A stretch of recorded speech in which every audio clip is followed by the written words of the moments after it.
Meet Daniel. It's nearly 8 p.m. as he pulls into the driveway. Work is still on his mind. The meetings that went back to back all day. The budget review and the new project that his manager just put on his plate a few hours ago. Daniel walks through the front door and sees his 3-year-old son, Leo, sitting on the couch, glued to a tablet.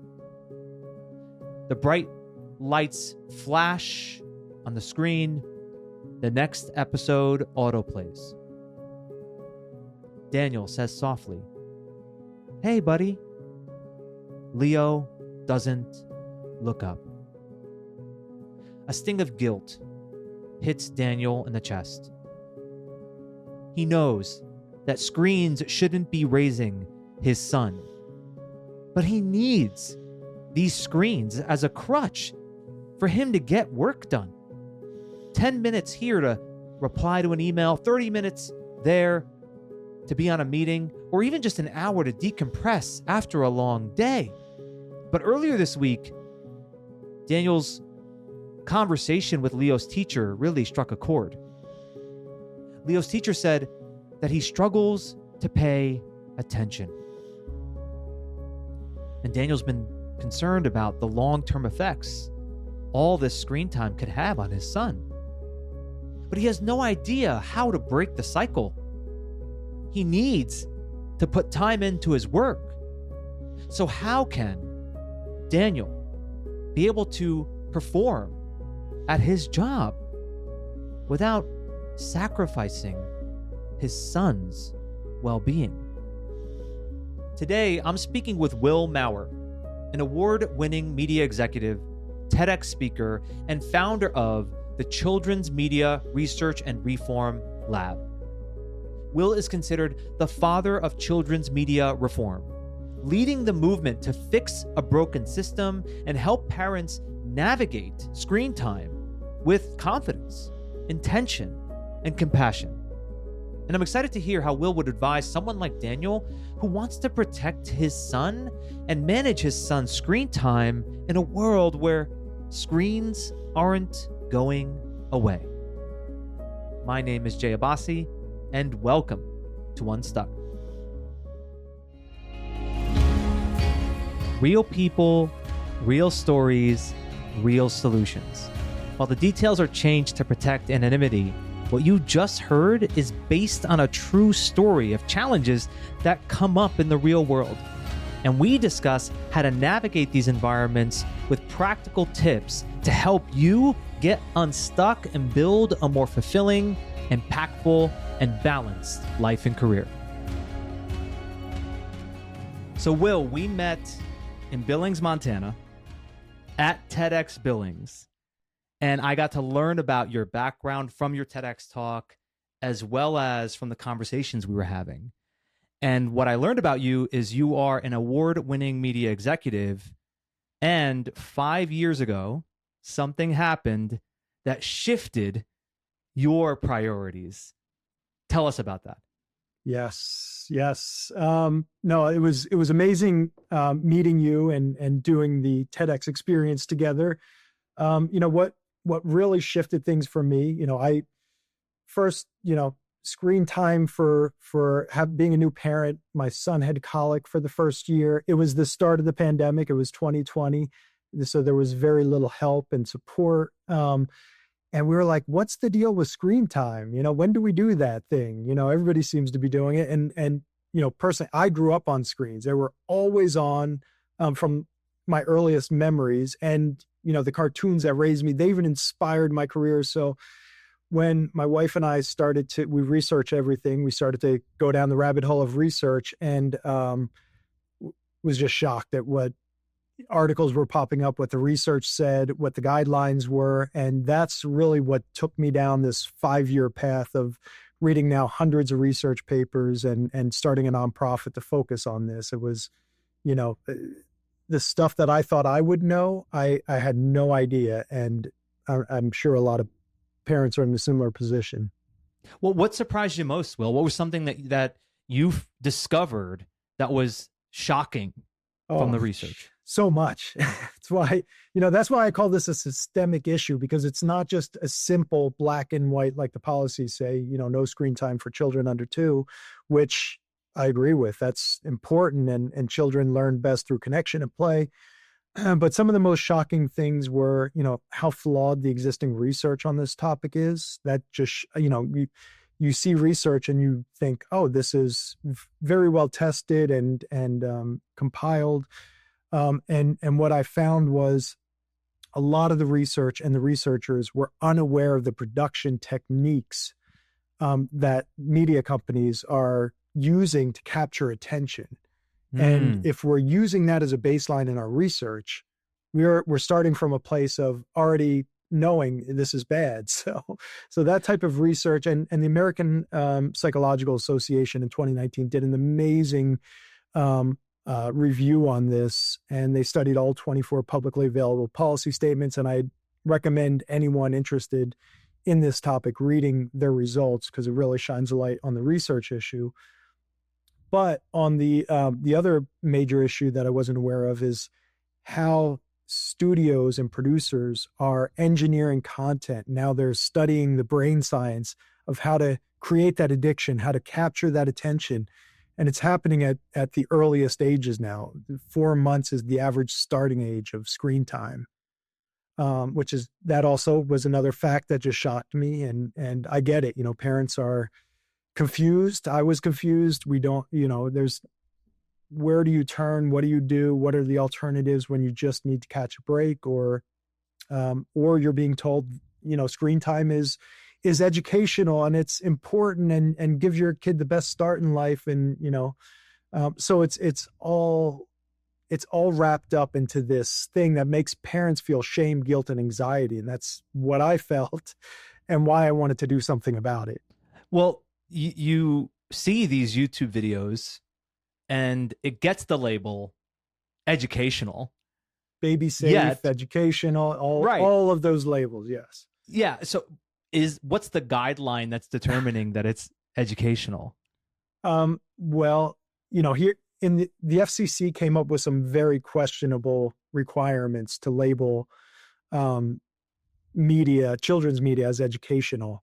And even their own commissioners debated whether those guidelines are purposely deceptive. They protect the studios and the distributors, not the children in these equations. So anybody on YouTube can call their product educational or baby safe, or, employ and spend a lot of money or no money to create these deceptive marketing techniques that parents want to do good for their baby. They want safe content. They want, if they're going to do it, they want to know it's educational or it's at least age appropriate or developmentally appropriate. But how do you know, right? Without doing years and years of research, and even the researchers aren't fully understanding how the content is being engineered. So you get a lot of great, educational brands and programs, and you'd be shocked, even some of the biggest, what parents would consider the safest brands, the safest educational media out there from a brand's perspective, they are even unaware of how the production techniques are affecting younger children. So that's been part of the core work. One of the reasons why I was so taken aback by your talk and why I really wanted you here on this show too is you have the experience of being in those boardrooms. You were in that space where they were discussing how do we get people's attention. So now, your son was born 5 years ago. It then led to you going through and finding out more. When you now look back at some of the things that were being done, what would be helpful for a parent to know? Hey, when they're discussing how to create this media, these are the ways in which they're designing this programming. What are some of the things that you saw, you heard, you experienced that is in the production of these quote unquote educational materials? Yeah, no, absolutely. And I felt complicit in this when I found out, but I wasn't going to be complacent about it. But I didn't understand that, from that's why I said, I don't know how many studios, producers, writers understand this element, the production techniques, and how that overstimulation creates that addiction, that it creates the dopamine hits that equate to autoplay and other things of that nature. I certainly didn't in the positions I was in, and others I've talked to since aren't aware of it. And I think this comes from research firms that kind of study this. And there was a New York Times interview from the company behind Cocomelon that shared insights. Their research firm shared some of the insights on their production techniques. And Cocomelon, trillions of views. Some of their videos have nearly 1 trillion views just on one video, hundreds of millions of subscribers. It's pretty much every kid across the globe is watching Cocomelon, typically way younger than 2 years old. And parents think, oh, my kid loves it. Look, they're glued to the screen. Their attention's on it. They're really getting something out of this. And what that New York Times article said was they have a research tool called the distractotron. And essentially what they do is create distractions around a kid when they're watching the content. And if the kid moves their focus from the screen to the distraction, there's more work to be done to make sure the kid remains glued on the screen. So those types of techniques, I was, and I only know based off the New York Times article what they're doing there, but Yeah. I get it. That's how these companies stay in business, right? It's eyeballs, attention. How do you capture attention? That drives more revenue, more views, and that's part of this big systemic issue. Yeah.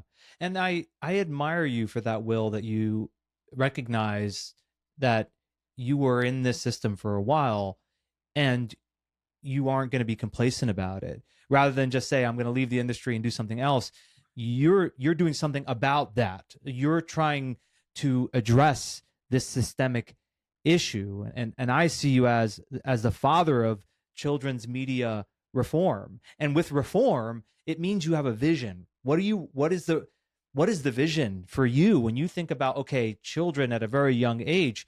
What is the way in which you'd want them to engage with screens in the future? Yeah, well, part of that reform is one, educating parents so they at least have some awareness of what to look for when they choose content, right? Because we could be sold anything, we could be marketed anything. We at least have to be educated or at least have some facts that help us make better decisions. Every parent wants that, right? But then within that, we need better relevant alternatives. And what I mean by that is, currently experts suggest, well, if you're gonna show your 1-year-old, put a TV on, at least choose something like PBS Kids or something that's, high quality. But again, the problem with that is that PBS Kids, anything on there isn't researched, isn't designed, isn't funded or produced for children under the age of 2. And they even say that. So the production techniques they use on that content are not, they're harmful for a child under 2. They're not developmentally appropriate. They're not age appropriate. So that messaging is really confusing for a parent, and it's harmful messaging. So my goal in, leaving the industry where I was and working on this reform is to provide what I was looking for when my son was 6 months old. What are the relevant alternatives? What screen time is less harmful, better? What's the best choice I can make in this? I'm going to use a screen right now. That's where I'm going. I need a few minutes, whatever it is. What can I put on and show my kid? What happened for us was we found a YouTube show of a mechanic, single camera, no movement, literally just sandblasting and painting old rusty cars. And no sound. And he loved it. Wasn't didn't want to continuously watch it. He watched it for, 10, 15 minutes. And then what he would do in his play as he got older was take his old cars and want to repeat that and be a mechanic. And that was his hero, right? So, Yeah. and now he's 5. He, not because we consciously force him not to watch television, but he just doesn't have a desire to sit in front of a screen and consume content. And when traditional media comes on, that's very overstimulating, fast cuts, rapid sequencing, it's Yeah. overstimulating now. So it's not ingrained. It's not, it's not in beaten into him at this point. It's more like, what is that? I don't, this doesn't appeal to me, and I'd rather be playing with Legos.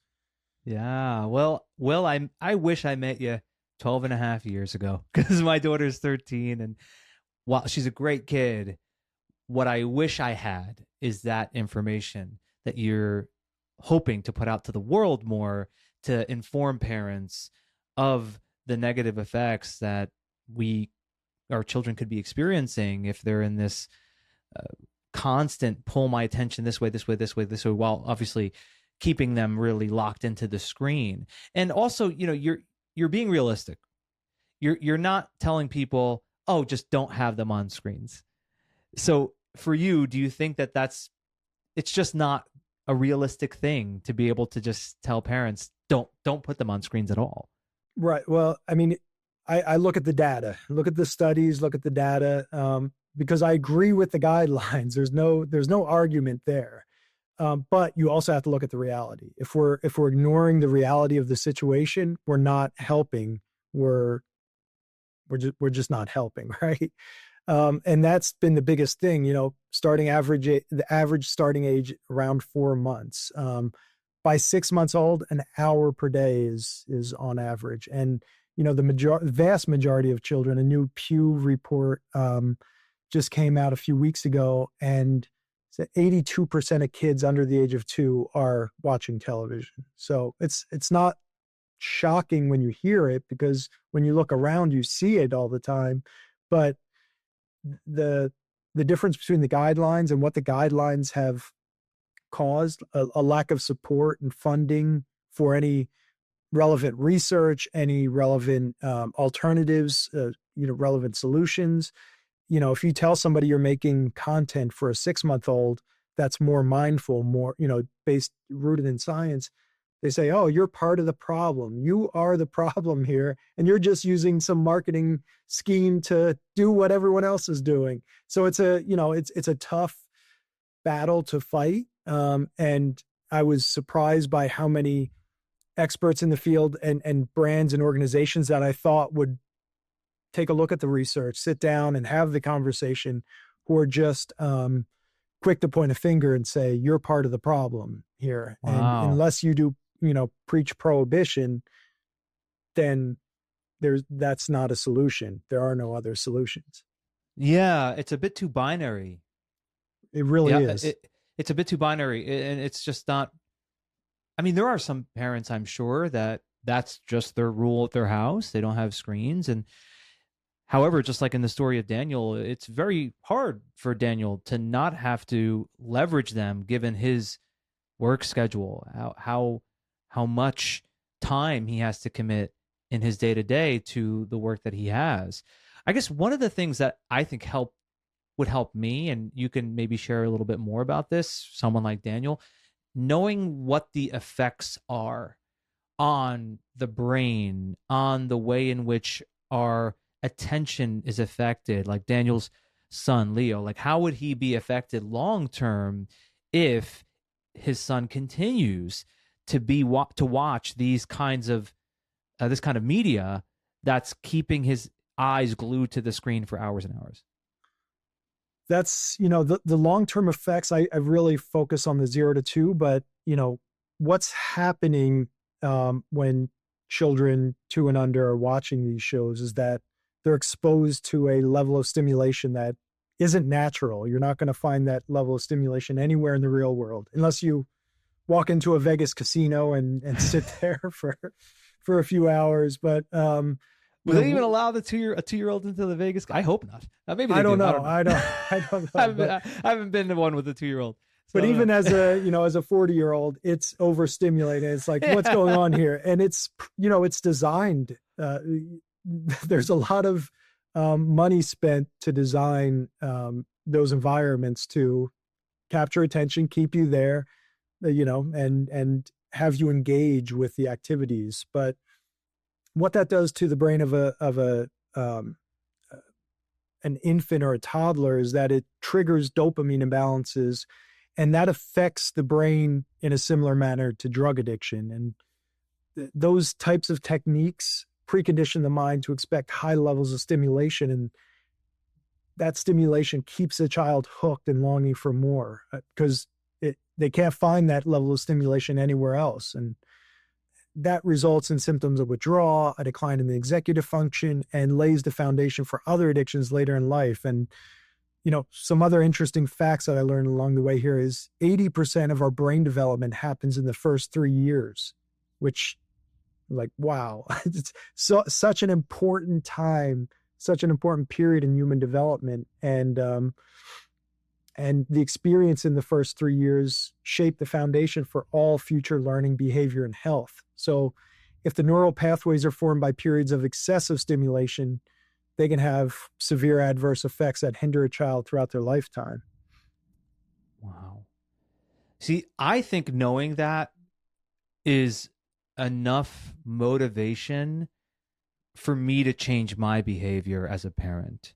I think that your point earlier about just not knowing, and I guess, how do we get that out there, Will? Like, what are some of the mechanisms to be able to communicate the kind of effects that this has on our children? Because I'm just imagining, right? Someone like Daniel in his day-to-day, how does he find out? Other than just listen to this podcast, how does he find out? How do we get it through to him? They need more J's out there, right? They need more unstucks.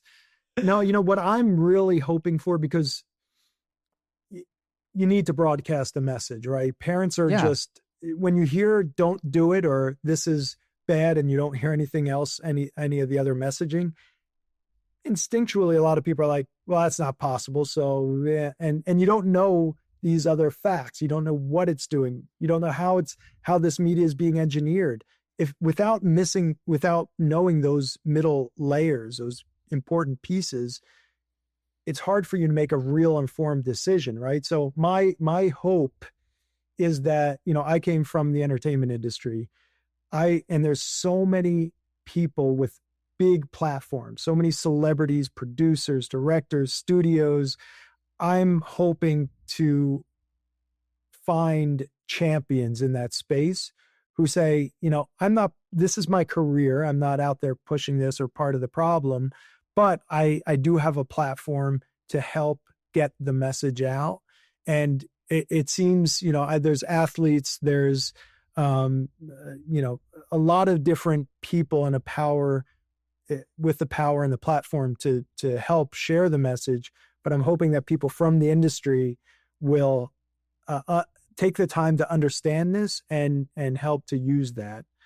Also, what I'm trying to do is get at least some parental advisory statements put at the beginning of media, infant-directed media, or anything directed for preschool and below. Because I think if parents at least had a few quick facts, no more than 3 seconds of airtime, right on the screen and the show, before any show, they would at least have some of this information right at the source of where they're getting it from.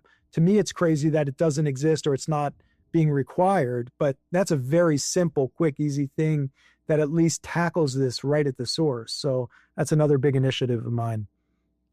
I think those are excellent strategies. We have those messages on the front of a cigarette packet before we buy them. It's right. Any alcoholic beverage. You related this to a drug. This is a drug addiction. Yeah. The level of dopamine that a child will experience is similar to that of someone who is taking a drug. And therefore, our parents should be aware of that. And they should be, hey, if you've made that decision, you're making that decision consciously, not because you assumed that this was a healthy programming because the label said educational on the YouTube Right. channel. Right. Yeah. No, I mean, you hit on a really good point here, because take cigarettes, for example, right? Once the messaging and the health effects and the research and everything started and the policies and that whole system approach started to get amplified, narratives changed, habits changed, addictions were resolved here. So, you know, I consider some of the content that's out there and what it does to children a human's first addiction in their life, right? And no parent would purposefully put their child in front of a screen if they knew it was creating an addiction or creating addictive patterns that are reshaping the brain and rewiring the brain. Parents need support, they need help, they need education, they need options, they need information, and we owe it to parents to get that out there. So unfortunately, there's a lot of, when I started to get into this and especially writing the TED Talk material, this topic has been debated for 60 years, right? This is not a new, look what's happening. This has been talked about, discussed, debated, argued. It's what I call it one of the most polarizing topics in modern parenting is screen time. And it shouldn't be polarizing. It should be a collective effort, and we should be able to go through and really dig into providing facts based on science as opposed to prohibition. Yeah. I mean, we hear it all the time. Well, the problems with attention deficit disorder, ADHD as well, in today's world that didn't exist many years ago. Now, I am not a researcher on this space, so I can't speak with all the data points to be able to connect the dots between screen time from our child till now. What I do think, though, is that there's work to be done to be able to understand why we have such a problem today with attention and how it is correlated to the screen time from when we were young. What I think is a way of putting it, it's for parents, you wouldn't hand your child cocaine directly. Right? The problem is that you don't know that what you're giving is cocaine. Is that an accurate way to put it? Yes, absolutely. I mean, it's a little harsh. Right. I equate it to food, right? Because there's so many harmful hidden ingredients in a lot of the food that we consume. You just don't know. But especially children, food, marketed and labeled toward children. And it's hard to go through this and understand what's what it's doing, what's harmful. And really the first imprint is the label, the marketing. It's organic, non-GMO, all the words that parents look for, because now we know those terms and we know how important those terms are, but we don't know the rest, right? The stuff that isn't being talked about. And it's always, once you solve one problem, you're competing against companies that profit mightily from this to say, okay, they got me here, I'm going to do this now. And you're always fighting the information wars, right? So there's no solve, there's only continued facts and information and trust. I like the way you frame that, because when you think it's a solve, then it's like we paint these media companies as like these evil empires that are trying to harm our children. And in reality, their job is to increase their profits as much as possible. And the way in which they do that is by getting eyeballs onto their shows and the things that they're producing. What I hear a media executive who works for Cocomelon, for example, saying is, well, it's the parent's choice as to what the child watches. So what I think is a really I like the approach you're taking, which is let's just have a healthy conversation about this and create some checks and balances that give the parents the choice as to what they really are comfortable having their children watch. Absolutely. Yeah. And I think there is a lot of, again, villainization or blame or things like that put one way or the other. Parents are blamed all the time for the choices they Yeah. make, but the studios are blamed for making this content. And a lot of it is, okay, let's just talk about it. And a lot of the studios are Yeah. like, I didn't know, I don't know what's happened. I didn't know this, that, the other. It's not intended for a 1 year old. I never intentionally designed this for, which is true in a lot of cases, right? Yeah. They're not saying here, this is for your baby, take it. They're saying this is preschool media, and developmentally they're a lot different at that age. And if a parent, allows their 1 year old or 6 month old or 4 month old to watch this, I can't change my business model because of parenting choices. So but they can help share the message, right? Share Absolutely. that There's message something they of, can own up to. Yes. definitely. Yes. They shouldn't be Absolutely. villainized, but they should at least have to um, share the knowledge and the facts on what this type of media, the overstimulating production techniques and the elements and effects that pop everywhere, what that does to the brain of an infant. Absolutely. And what I heard once is that people who are in, let's say, Meta or work for X, they work for these large social media companies. Oftentimes they say how they have rules for their children around how much they can watch. And oftentimes they're not referring to before the age of 2. However, they're aware of the effect that these things have on the youth. And so they create their own rules for their children. And what I think you're saying is, okay, if those people who do have the information are creating these rules, we should definitely have rules for our children, as well as that information should be shared. Right? What they know. Absolutely. Yeah. Yeah. Yeah. And when you heard Daniel's story, we were talking about it before we started recording. Could you relate to what he was going through? I mean, absolutely. It's, stories like Daniel's break my heart because they're not stories of bad parenting. They're stories of a broken system. And parents like Daniel need clarity. Instead, they get criticism, and that turns into resentment and self-hatred. And, I've been there myself, me and my wife, of, are we making the right choices? Are we informed? Do we know enough? And then once you find something out after the fact, like you said earlier, you wish you had this information. I hear that all the time. I ruined my kids' attention. I really put them at a disadvantage. And man, that's hard for a parent to even say or think of or consider.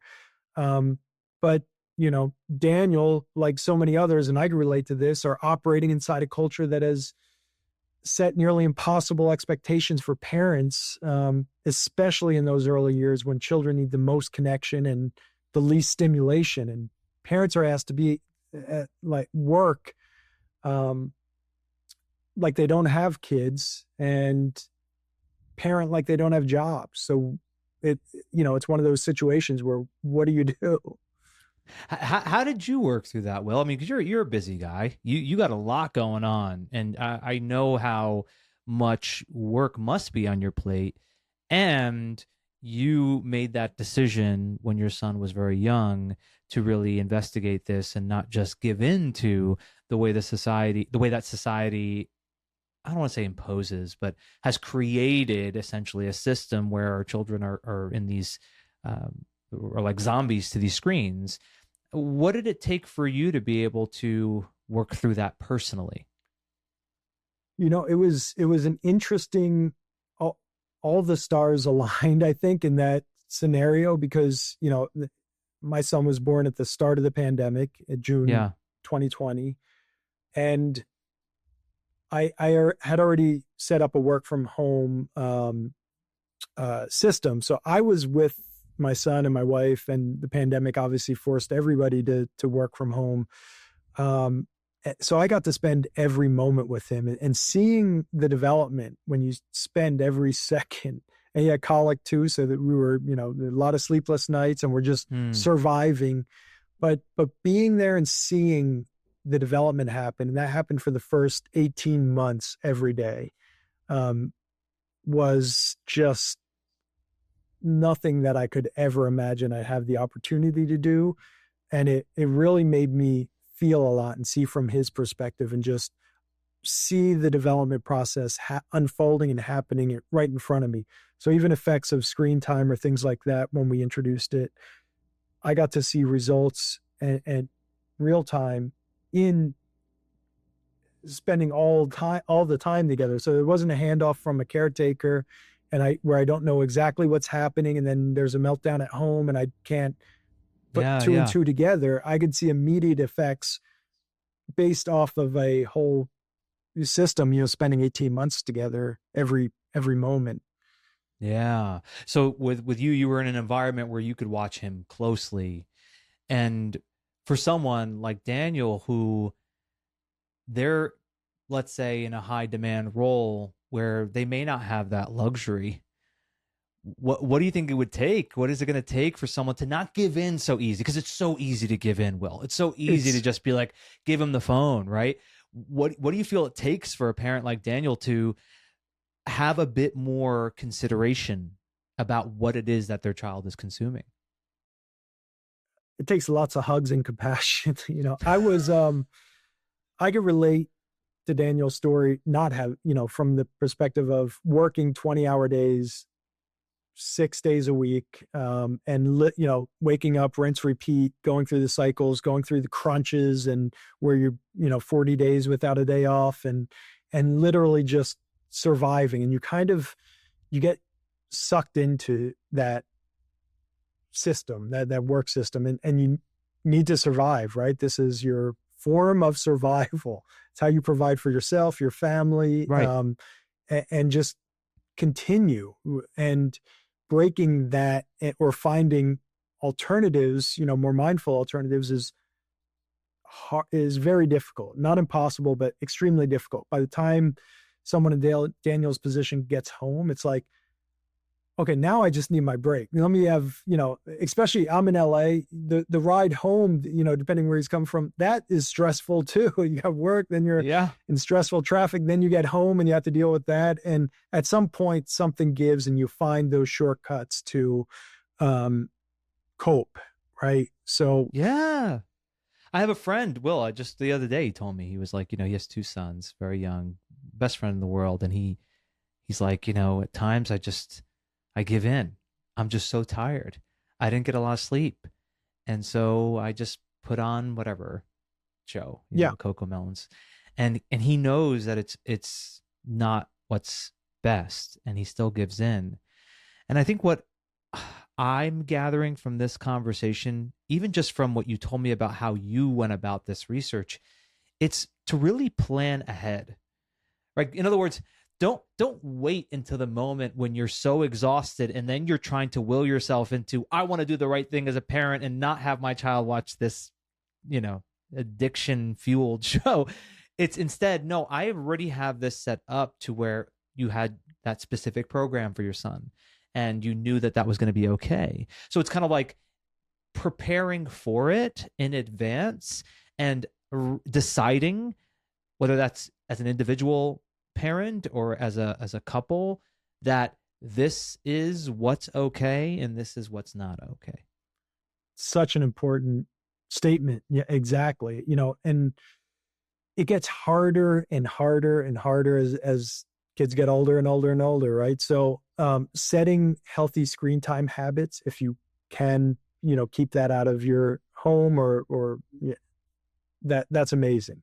We know that's not the majority of parents who are able to do that, but if you can do that, that's great. If not, how do you start, especially before a child can make their demands or have been um, already exposed to overstimulating content and need more of that? Because it's it's not impossible. It's extremely difficult to go from overstimulating shows really young and then say, oof, now I see what this is doing. This is bad. Go back to something slow, that's a battle that's even going to be harder to fight. So starting from a place of, okay, I'm going to do it. I made a decision. I need a break. I'm going to, screen time is something we're going to introduce. And, quite honestly, my son just started kindergarten. Once you get into school systems, even preschools, it's part of the curriculum now. The screens are on way more than I even could have imagined they would be. I didn't think there were any, naively, I was like, oh, that won't happen in the school system, but it happens a lot now. So anyway, going back, starting early and starting on slow, mindful content, co-viewing, if you can introduce that and really make it a bonding experience as opposed to a babysitting experience. Those moments are so precious, especially as kids get older as well. But you are the teacher. There's no screen that's teaching the kid in the first 2 years. It's the caregiver who's co-viewing and bonding and narrating and applying what they're talking about or learning on the screen back to their home environment. It's a great bridge, but it's not a teacher. It's not a babysitter. Yeah. So if I were to just synthesize that a bit down to, I think the big takeaway is the best thing you could do is start as early as possible. And so if anyone listening, you have a baby on the way or you have a newborn, now is the time to really start with deciding on what's okay and what's not. And I may ask you a little bit more about what specifically to look for in that content in a moment. The secondary thing is, hey, if you're a little into it and you're a few years in, I think there's still something that can be done. You just got to brace for the impact that it's going to be a little hard to go backwards. It doesn't mean it's impossible. Right. I do think, though, just like someone would have to have withdrawal from a drug, it would be similar to that. And if it's something where you really want to make some change, just brace for the impact. Know that it's going to be a little bit difficult for a while. Now, one of the things that I remember from your TEDx is that you use the term active participant. You want children under the age of 2 to be active participants in what it is that they're observing. Can you talk a little bit more about that and what you're bringing into some of the media that you're hoping will be a much better option for children under 2?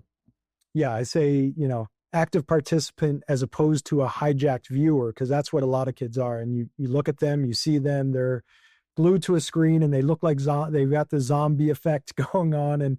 And if you've ever tried to turn the screen or switch it off, it's like, whoa, what's happening here? It's like, that's not my kid. Who is that? They freak out. Right. And we say, no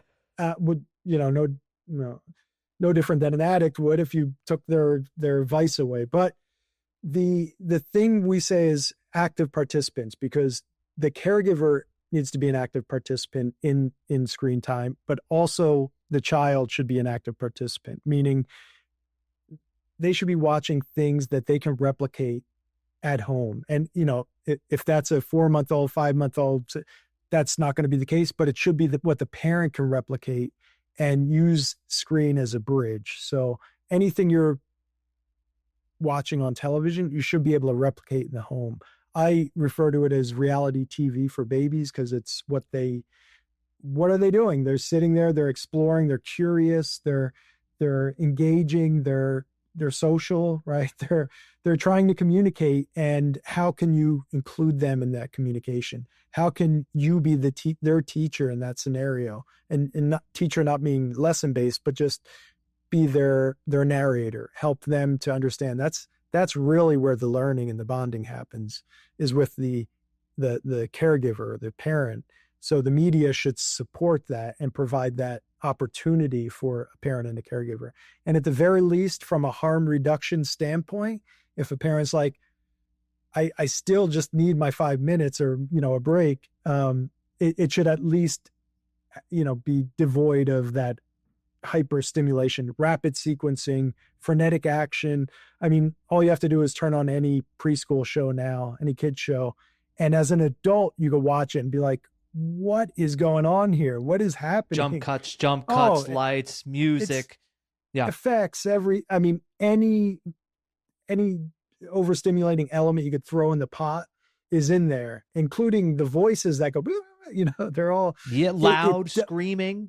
yeah, it's chaos. It's literally just chaos on the screen, and a parent should be able to hear it, or a lot of these you could just listen to, not even watch it, and hear like, that's pretty overstimulating. What is my child getting out of this?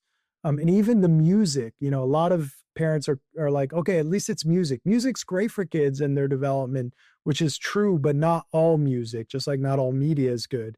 So a lot of the music, they're now in nursery rhymes, they're programming with these overstimulating audio effects and voices to really, again, capture attention. So it's toys as well. It's not just limited to the screen. Attention is what drives revenue, profit, etc. Attention. So anything overstimulating, any techniques, you're seeing that being designed, engineered into toys, media, etc. Yeah, I think you gave us a really good measure of what we should be looking for and what to avoid. I think the simplest way you described it there is it something that is reality TV for the infant? Meaning it's something that they watch that they can also do, that you as a parent can do with them. Of course, you can't add effects. You can't. So if you see that on the screen, that's not good for the child, for the infant. So I think that's a really, really simple way to measure what is okay and what isn't okay.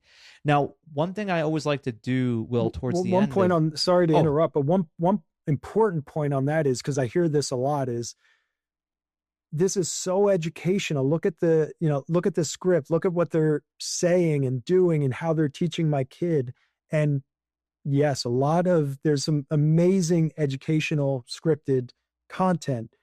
But the one thing that parents don't understand is that if there are overstimulating production techniques over that important educational material, the child is not absorbing the educational material. They're being programmed by the overstimulation. So I hear it all the time, but this is great. Look at the educators behind it. These are the experts in the field. And then you'll watch the content and you'll see the chaos over the educational content, and that devoids everything. So yeah, so parents, it's like putting lettuce on a Whopper doesn't mean you're eating great vegetables. Right? Yeah, it's right. still a Whopper. Like, yeah, there's some vegetables on there, but it's still not healthy for you. Even worse than that, because at least you're digesting the lettuce. The educational content, the child can't digest, because already the dopamine and the neural pathways are being, and I think that's really, I'm so glad you said that, because that's ultimately what they are consuming. That's the primary thing they're consuming. Secondary would be whatever the messaging is and the content that they're attempting to communicate. So, Will, if you let's say you met Daniel, maybe Daniel listens to your TEDx and feels compelled to reach out to you, and he tells you what he's going through, and you have an opportunity to ask him a question or two, to invite him to consider better approaches to all of this. What would be a question that you'd ask Daniel to get him to start to think a bit differently?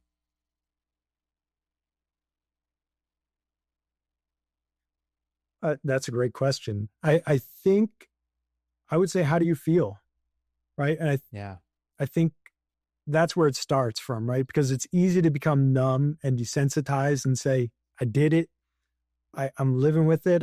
This is my coping mechanism as a parent now. Yeah. This is my new normal. But how do you actually feel, and not in a way to shame the parent, or not in a way to create that anxiety, but as a way to say that there's solutions out there and we'll find them, right? Yeah. But to start where you are, right? And how you, like, I feel like I heard that question, and there's definitely that feeling of guilt that you alluded to earlier. I feel that. I feel that sense of I didn't do the best job that I can do as a father. And having somebody ask me that, I think, is a great starting point, because then it's like, okay, well, we've addressed what's really coming up for you. And as you said, now let's look for solutions to this. Yeah. Yeah, it becomes normalized. So going back to the how do you feel about this, and then if the answer is not great, I know something's wrong. I don't know what it is, and I could see my kid or uh, my child's behavior changing, or their mental health changing. Yeah. It, that those are big signs that often get just squashed, or saying, okay, we'll deal with this, and then they get dealt with after the fact, as opposed to let's deal with it in the moment.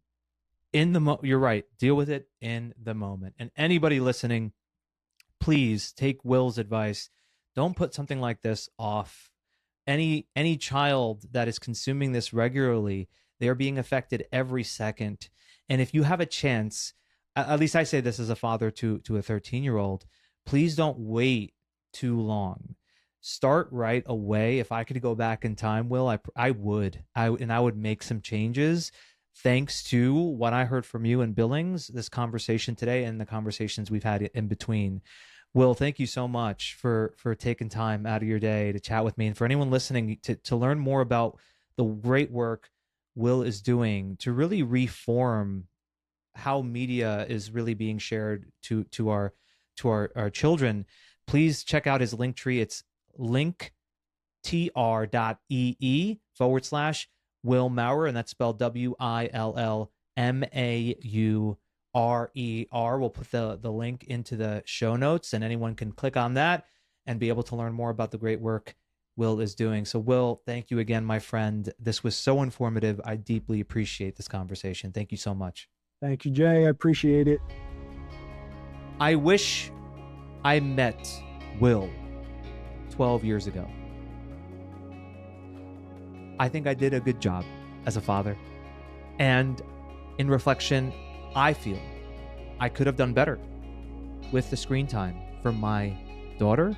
And if Alex and I have kids in the future, I will definitely make some adjustments thanks to that conversation with Will. So, Will, thank you for sharing so much value in this conversation. I will do my best to synthesize it down into 3 insights and 3 actionable takeaways. The first insight: this is a systematic issue. The organizations, the media companies that are behind this are really looking to keep the attention of the viewer, in this case, the child, on the video and to not look away. They even have something called a distractathon, which is a way in which they're ensuring that the child doesn't get distracted and look away. And even the FCC, while they label something educational, it is somewhat vague, and that could be done on purpose. We're not painting companies here as evil, we're just calling it out. This is a systematic issue. A systemic issue. Second insight: it is an unnatural level of stimulation. When a child is experiencing this much stimuli, it creates dopamine imbalances. It could have the effect similar to a drug addiction. The neural pathways that are being constructed, especially in the first 3 years, are the most vulnerable. That's when our brain is being developed. And the third insight is to be realistic. In your household, especially if you have young ones, you may have a rule of no screens. However, it may be difficult for it to be that binary. So instead, have guidelines. And that's what's going to take us into our actionable takeaways. The first of the 3 actionable takeaways is to acknowledge how you feel I'd say from personal experience, I felt the guilt that Will brought up, and it was in the story as well with Daniel. And rather than suppress that guilt, let it be the fuel for taking some action. The second actionable takeaway is to create a plan. Don't let the guidelines of YouTube, the algorithm, be what you use to determine what your child can watch or not. Don't be in a state of reaction. Be proactive in setting those guidelines, creating those rules, and let it be an activity where you are co-viewing. You are watching these things with your child. So you're seeing what they're taking in with the idea of, is this something that really fits what I would hope my child is watching and consuming at this age? And then the third actionable takeaway, if you were to take anything from this might be the most valuable of all. Choose content where your child is an active participant, not a hijacked viewer. How you can tell, the measure is, can you replicate what you see on the screen at home? Could you have your child go through the same activity? And if the answer is no, because there's all these jump cuts and all this music and all these animation, and it's an overloaded simulation, then you know that that's not what the child should be watching. You should be able to replicate it at home. Join us on Friday's episode. I feel like this was such a valuable lesson for me, what I had in the conversation with Will. And I decided I'm going to put together 10 of the best lessons I've learned in 2025. So these are lessons that I've learned personally, and what others have told me were the most valuable lessons that they've gotten from the keynotes that I've delivered, as well as the workshops I've given, my one-on-one clients. I put together this list, and on December 5th, we're gonna go through 10 through 6, and then the following Friday on the 12th, we'll do the top 5. And then the week after that, I believe we're getting close to the end of the year, that'll be the 19th, we're going to start to talk through how to set goals for 2026, how to gain clarity, and be able to really set yourself up for success in the following year. So next week, 10 through 6, best lessons that I've learned in 2025. Don't miss that. And until next time, thank you so much for listening.